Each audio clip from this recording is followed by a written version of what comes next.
있는 차에선 볼 수 없던 패스트백도 이렇게 우아하게 생긴 차가 이런 거친 길을 달리는 장면도 익숙한 풍경이 아닐 겁니다.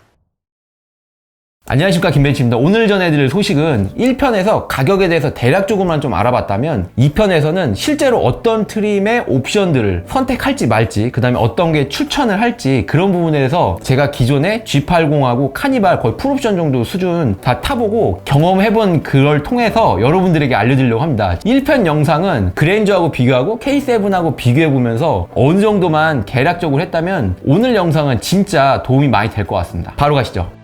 일단 첫 번째로는 이번에 K8에 처음 적용된 신기술에 대해서 가격표가 이제 공개되었기 때문에 빠르게 짚고 넘어가겠습니다. 첫 번째는 사륜구동 적용된 게 이제 돼 있죠. 대신 3.5 가솔린에만 들어간다는 알 수 있고요. 그리고 3.5 가솔린에는 최상위 트림에 플래티넘이라는 거를 추가했습니다. 기존에는 시그니처가 있었다면 그 위에 트림을 만든 건데요. 풀옵션 최고가를 높이는 효과가 있어서 어떻게 보면 좀 안 좋을 수도 있는데 그 선택의 폭을 좀 넓게 가져가고 G80보다는 조금 그 밑에서 선택을 할 수 있게 다양하게 포지션을 하는 그런 가격의 바운더리를 좀 높였다고 보시면 될 것 같습니다. 그리고 이번에 추가 적용된 거는 RMDPS가 기존에 MDPS였는데 렉 구동형 RMDPS로 바뀌었죠. 그리고 커브드 디스플레이가 적용됐습니다. 최초인데요. EV6에도 적용된 방식이 거의 비슷합니다. 네, 그리고 안전사항으로는 G80에도 적용되었던 교차 차량 방지, 이렇게 차가 교차로에서 신호 무시하고 왔을 때 회피할 수 있게끔 하는 거고요. 그게 핸들을 틀려서 이렇게 방어 보조, 방어 제어가 될 수 있게끔 하는 방식인데 측방에 레이더 센서가 있어야지 이건 가능하거든요. 단순하게 카메라보다는. 그래서 분명히 레이더 센서가 G80에도 적용되었었거든요. 적용됐을 것으로 예상되는 부분이고요. 또한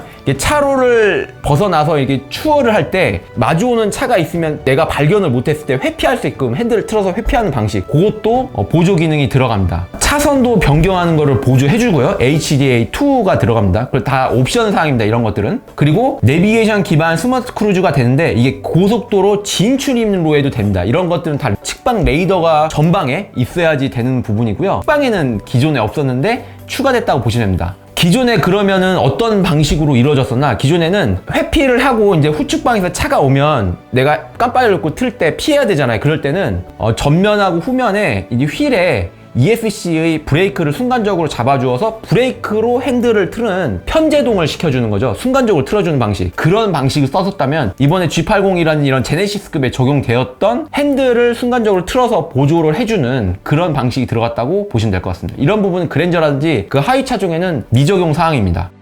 네, 그리고 아시다시피 순차점등 턴 시그널이 적용된 거 있죠. 그 다음에 웰컴 라이팅 기능도 들어갔습니다. 그리고 내부에 앰비언트 무드 등도 뭐 잘 들어가서 뭐 나름 고급스럽게 되어 있고, 우드 그레인도 리어루드는 아니지만 이렇게 대시보드, 가니쉬 이런 부분을 리어루드에 준하는 그런 플라스틱으로 고급스럽게 넣어준 거는 좀 잘한 것 같고요. 나름 가성비 있게 한 거라고 볼 수도 있을 것 같습니다. 어떻게 보면 G80이라는 이런 차에는 퀼팅이 도어라든지 이런 시트 볼스터에 없는데 그런 부분을 K8에서 넣어주고, 대신 리어루드는 G80에 들어갔거든요. 근데 그 리어루드를 대신 사출 같은 그런 리어루드 느낌이 나는 플라스틱으로 해준 거, 그런 거는 오히려 선택을 이렇게 해서 가감을 한 거 아닌가라는 생각도 듭니다. 네, 그리고 중요한 거 있죠. 3전 공조 온도 제어 시스템인데요. 뒷좌석에도 이제 온도 조절을 할 수 있는 시스템이 들어갑니다. 기존에 그랜저라는 이런 차이는 없었던 것 같아요. 뒷좌석에 통풍 시트를 넣어준 건 처음 적용돼 있죠. 그랜저에 있었나요? 그랜저에 없었던 것 같아요. 그래서 제네시스급에만 들어갔었던 거를 이번에 넣어준 거고요. 팰리세이드는 당연히 2열에 통풍 시트가 들어갑니다. 네, 그리고 G80이라든지 이런 제네시스급에도 적용되었던 운전석의 에르고모션 시트라는 건데요. 이거는 이제 안에 메커니즘상 뭐 공기가 튜브가 있는데 그거를 이제 조절을 해가지고 뭐 마사지 기능도 되고요. 그 다음에 여러 가지 시트의 기능, 좀 더 포지션을 잘 할 그 안락성 있게 해주는 그런 기능이고요. 뭐 졸음 방지도 할 수 있게끔 마사지 되는 그런 것들이요. 운전석하고 조수석 둘 다 릴렉션 모드가 될 수 있게끔 합니다. 이거는 아이오닉 5에 적용되는데 기존 제네시스에는 없었습니다. 운전석도 릴렉션 모드를 할 수 있는 거냐? 근데 이거를 넣어준 거는 주차된 상태, 뭐 고속도로에서 휴게할 때 좀 더 편하게 휴식을 할 수 있게끔 편하게 작동할 것 같습니다. 기존에 크렐 스피커 12개였는데 메르디안으로 14개가 들어가는 걸로 바뀌었죠. 이런 부분은 기아에서 처음 적용한 건데 나름 성품성 있는 부분입니다.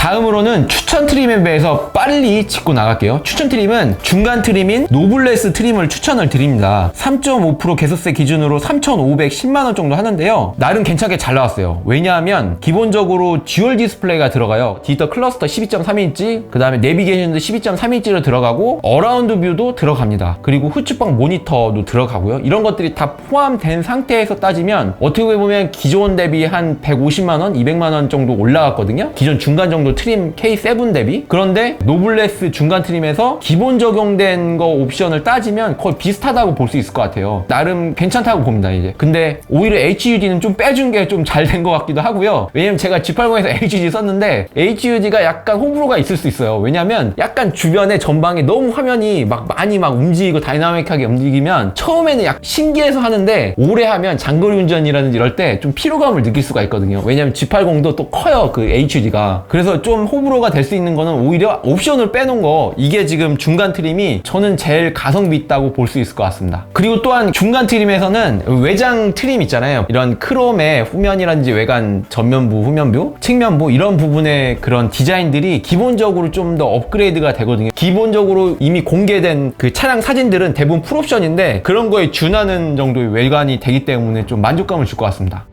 네, 그러면 시그니처를 선택하는 게 난가 아니면 노블에서 옵션을 선택하는 게 난가라는 거를 본다면 제 생각에는 노블에서 옵션을 선택하는 게 더 낫지 않을까라는 생각도 들어요. 시그니처에서 필요 없는 옵션이라고 따지면 일단 퀼팅 나파 가죽가 꼭 들어가야 될까라는 생각도 들고요. 그 다음에 옷걸이형 헤드레스트도 있고요. 그래서 전체적으로 스타일 자체를 중시하고 좀 더 편의사항, 파워 트렁크라든지 이런 부분을 원하시거나 시그니처를 선택하는데 그보다는 저는 이제 노블에서 좀 더 옵션을 추가하면 좋을 것 같은데 그 옵션을 좀 선택할지 말지 그런 부분을 좀 알아보겠습니다. 일단 옵션 중에는요, 파노라마 선루프는 안 하는 게 좋을 것 같고요. 차 팔 때는 좋습니다. 그리고 드라이브 와이즈도 좀 더 지금은 아직은 과하다고 생각이 들어요. 아직은 좀 부족해요. 뭔가 차선 변경이라든지 후측방 뭐 여러 가지 그런 레이더 센서도 들어가고 그런 여러 가지 옵션들이 아직까지는 좀 더 뭔가 고도화되지 않아서 꼭 믿고서 그걸 사용하기에는 조금은 어려울 것 같아요. 제가 G80이라든지 카니발 경험했을 때는 그렇습니다. 그 다음에 HUD는 선택에 따라서 넣고 빼고 할 수 있고요. 메리디안 스피커도 기호에 따라서, 그 다음에 컴포트도 좀 과한 옵션일 것 같고요. 굳이 꼭 필요 없습니다. 프리미엄도 꼭 필요 없을 것 같아요. 그런데 스타일은 넣어도 괜찮을 것 같기도 해요. 왜냐면 스타일의 대부분 사양들이 이번에 K8 가면서 새로 개발해서 넣어준 그런 사양들이거든요. 스타일 한번 볼까요? 첫 번째 순차점등 턴 시그널이 들어가죠. 이것도 새로운 기능이고요. 다이나믹 웰컴 라이트 새로운 기능이죠. 그 다음에 19인치 미쉐린 타이어를 저어줍니다. 그 다음에 전면 가공 휠에 19인치 휠 나름 신미감도 있고 차 팔 때도 좋고 타면서 만족스럽고 지금까지 보아온 대부분 K8이 19인치 휠로 들어가 있었기 때문에 아마 큰 이질감 없이 차를 타는 내내 계속 만족감을 줄 거라는 생각이 듭니다. 그리고 앰비언트 라이트라든지 고급 우드 그레인 이런 부분도 기존에 공개된 대부분의 실내 옵션하고 비슷하게 가져가니까 옵션 이질감이 없고 너무 이렇게 기존에 공개된 사진에서 많이 빠지면은 좀 처음 차를 받았을 때 그런 부분도 있고 타면서 좀 만족을 할 것 같아요. 예, 앰비언트 라이트 이런 부분이요. 참고로 노블레스에서는 150만원 정도 하면은 스타일 옵션을 추가할 수 있습니다. 그리고 내비게이션은 노블레스 트림에서는 기본이 되니까요. 선택할 필요는 없겠죠. 또 하나 중간 노블레스 트림을 추천드리는 이유가 대부분 패밀리카에서 좀 쓸만한 2열의 커튼, 이런 블라인드 커튼이 들어간 부분도 좀 괜찮고요. 3.5 가솔린에 대해서 좀 말씀드리자면 3.5 가솔린은 뭐 2.5 고르시는 거랑 비슷하게 좀 선택을 잘 하시면 좋을 것 같은데 하나 최상위 트림에 대해서 좀 간단하게 설명을 좀 드릴게요. 플래티넘이 역시 신설이 됐는데 이런 신설된 플래티넘이 차량 가격이 개소세 3.5% 기준 4,526만원 정도 합니다. 보시면은 샌드베이지 투톤이 플래티넘 3.5에서만 선택할 수 있게끔 만든 거는 조금 아쉬운 부분이에요. 왜 이런 선택을 했을까? 그리고 AWD도 3.5에서 한 부분, 이런 부분이 조금 아쉽긴 하거든요. 기본적으로 2.5에서는 가성비 있게 옵션 트림 구성을 패키지를 잘 구성해 놨는 것 같은데 3.5에서 샌드베이지만 최상위 트림에서만 선택할 수 있다? 조금 아쉬울 수 있어요. 그리고 플래티넘은 기본적으로 컴포트, 프리미엄, AWD 이런 옵션들이 들어가는데 컴포트 같은 경우는 뭐 시트에 대해서 컴포트 할 수 있게끔 에르고모션 시트라든지 뭐 3전 공조 장치, 에어컨 그런 부분이요. 그 다음에 뒷좌석에 통풍 시트 이런 부분들이 들어가거든요. 그리고 프리미엄 같은 경우는 뭐 예를 들면 후면 전동 선커튼, 후면 요리를 전동으로 이렇게 위아래로 블라인드 가려주죠. 그 다음에 다기능 암레스트도 들어가고요. 스웨이드 내장재 이제 들어갑니다. 그래서 이런 부분이 기본화되는 게 플래티넘이고요. AWD가 기본화됩니다. 가격은 220만원 정도 하는데 이거를 좀 기본화 시켰어요. 플래티넘에서요. 어떻게 보면은 풀옵션의 3.5 플래티넘 같은 경우는 G80과도 좀 고민이 될 수 있을 것 같아요. 근데 차량 가격이 워낙 좀 단가가 좀 있다 보니까 차량의 포지션 그 바운더리가 좀 큰 부분이 있어서 이런 부분은 잘 고민해서 선택하시면 좋을 것 같습니다. 오늘 결론 KA 가성비 있는 옵션들로 이렇게 구성을 해서 중간 트림 나름 괜찮게 구성한 것 같은데 3.5 가솔린에 사륜구동을 넣고 또 샌드베이지 트림 같은 경우는 최상위 트림인 플래티넘만 넣어준 거는 조금은 아쉬울 수 있는 부분이 될 수 있을 것 같습니다. 거실에 있던 커브드 디스플레이가 자동차로 왔습니다. 버튼 대신 풀터치 스크린도, 랜덤으로 켜지는 웰컴 라이트도, 모드에 따라 피팅이 바뀌는 운전석도 아직 생소합니다. 어색하고 낯설고 모든 새로움은 그렇게 시작합니다. 영감은 낯선 것으로부터